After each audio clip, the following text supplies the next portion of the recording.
US investment green card. $800,000 must have legally documented money.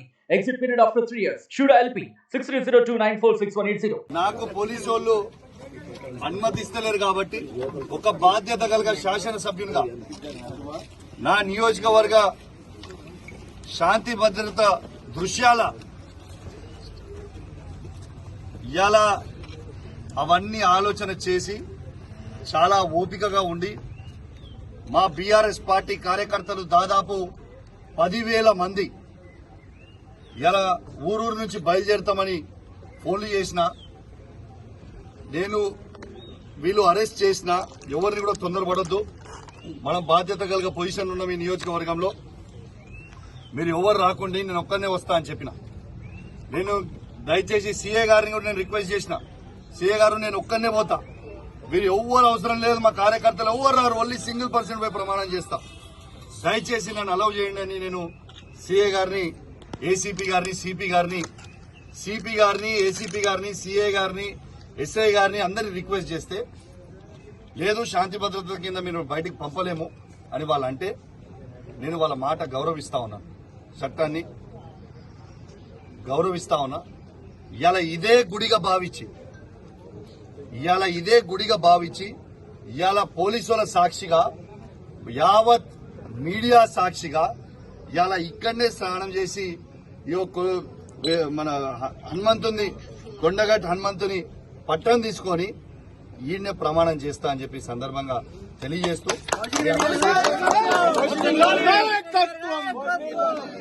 స్నానం చేసిన తర్వాత డీటెయిల్ గా మాట్లాడు.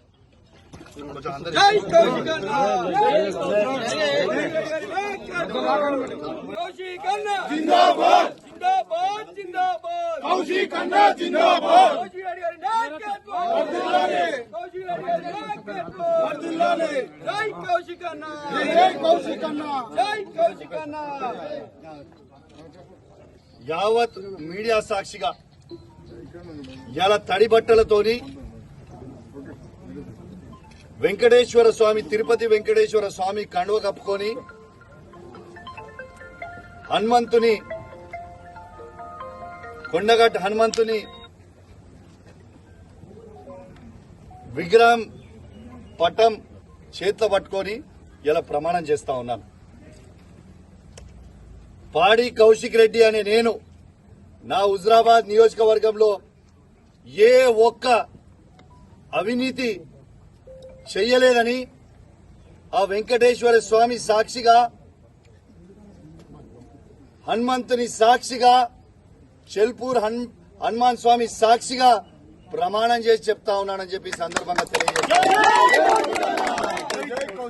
ఎలక్ట్రానిక్ మీడియా, ప్రింట్ మీడియా మిత్రులందరికీ కూడా పేరు పేరున నమస్కారాలు తెలియజేస్తా ఉన్నాను. యావత్ తెలంగాణ ప్రజలకి తెలవాలని ఒక బాధ్యత కలిగిన శాసనసభ్యునిగా ఆడికి చెల్పూర్ హనుమాన్ టెంపుల్ కి లా అండ్ ఆర్డర్ ప్రాబ్లం అవుతుంది, దయచేసి మీరు పోవద్దు అని పోలీసు వాళ్ళు చెప్తే చట్టాన్ని గౌరవించి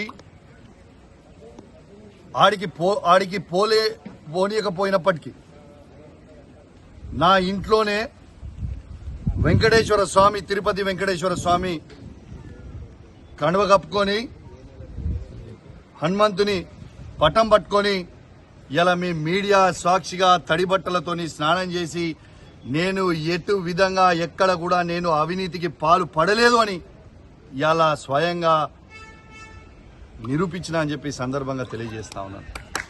రెండోది, నేను నమ్మినంత దేవుణ్ణి బహుశా ఈ నియోజకవర్గంలోనే ఎవరు కూడా నమ్మరు కావచ్చు, అంతగానో పూజలు, భక్తి దేవుని మీద నాకు ఉంటుంది.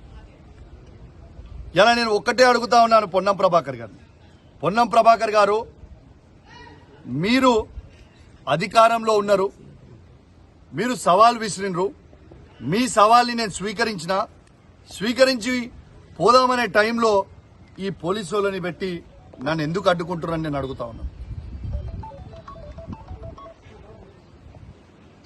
మీరు నిజంగా ఇవాళ నా నీతి నిజాయితీని నేను ప్రూవ్ చేసుకున్నా. ఇవాళ ఎవరి కోసమో నీ కోసమో కాదు, ఏ ప్రజలైతే నాకు ఓటేసి నన్ను గెలిపించినరో ఆ ప్రజల కోసం నా నిజాయితీ తెలవాలని ఒక ఉద్దేశంతోని ఇవాళ నేను ప్రూవ్ చేసుకోవడానికి వచ్చి ప్రమాణం చేస్తా అని చెప్పి ఈ సందర్భంగా తెలియజేస్తా ఉన్నాను. నేను పొన్నం ప్రభాకర్ గారిని ఒక్కటే చెప్తా ఉన్నా, మీకు ఫ్లై యాష్ లో మీరు 100 కోట్ల అవినీతి చేసిరని నేను బహిరంగంగా చెప్పడం జరిగింది. మీరు ఎందుకు ఇయ్యాలటి దాకా ఆ ఫ్లై యాష్ మీద మీరు స్పందిస్తలేరు? ఎందుకంటే మీరు అవినీతి చేసిరు కాబట్టే మీరు స్పందిస్తలేరా? నేను మరొక అవకాశం నీకు ఇస్తా ఉన్నాను. నిన్న చెప్పినా ఇవాళ కూడా చెప్తున్నా, మీ అందరూ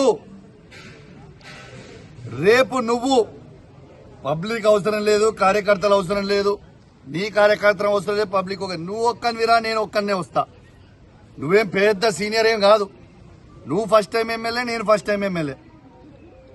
ఇద్దరం కలిసి పోదాం. నువ్వు ఈ 100 కోట్ల అవినీతి చెయ్యలేదని ప్రమాణం చెయ్యి. నేను నీకు బహిరంగంగా క్షమాపణ చెప్తా. ప్లస్ నువ్వు ఫ్లై యాష్ తో పాటు ఓవర్లోడ్ లారీలను ఎందుకు ఆపుతలేరు? ఆ ఓవర్లోడ్ పోయే లారీలో నాకు ₹1 కూడా నేను తీసుకోలేదు, నాకు సంబంధం లేదు అనేది నువ్వు ప్రమాణం చేయాలి. ట్రాన్స్పోర్ట్ మినిస్టర్గా నువ్వు ప్రమాణం చేస్తే నేను క్షమాపణ చెప్తా.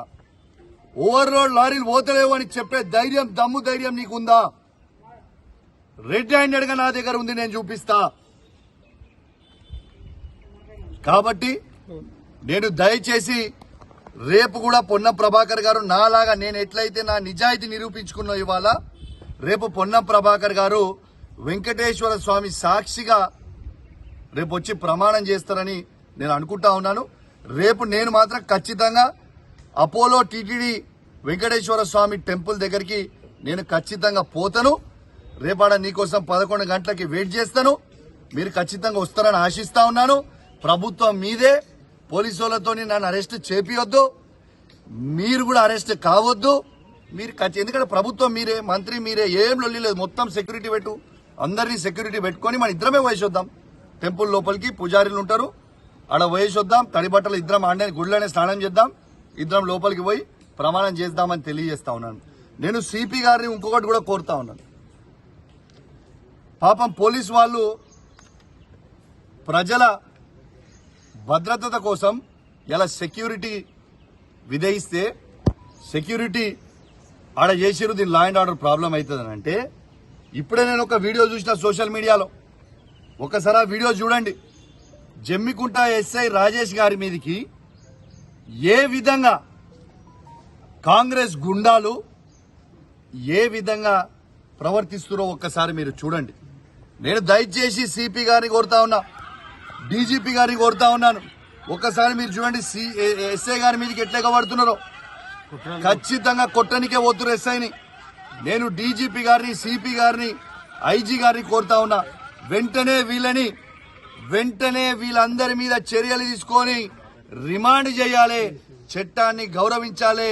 ఎందుకంటే అఘోరమైన చట్టానికి లోబడే ఉండాల్సిన పరిస్థితి ఉంటుంది. కాబట్టి ఎవరెవరైతే ఇవాళ పోలీసు వాళ్ళ మీదకి తిరగబడ్డారో వాళ్ళందరి మీద కేసులు చేయండి నేను దయచేసి డీజీపీ గారిని, సిపి గారిని కూడా రిక్వెస్ట్ చేస్తా ఉన్నాను. పోలీస్ మరిన్ని వీడియోస్ కోసం ఛానల్ ని సబ్స్క్రైబ్ చేయండి. లేటెస్ట్ అప్డేట్స్ కోసం వాట్సాప్ ఛానల్ ని ఫాలో చేయండి. అండ్ లింక్ డిస్క్రిప్షన్ లో ఉంది.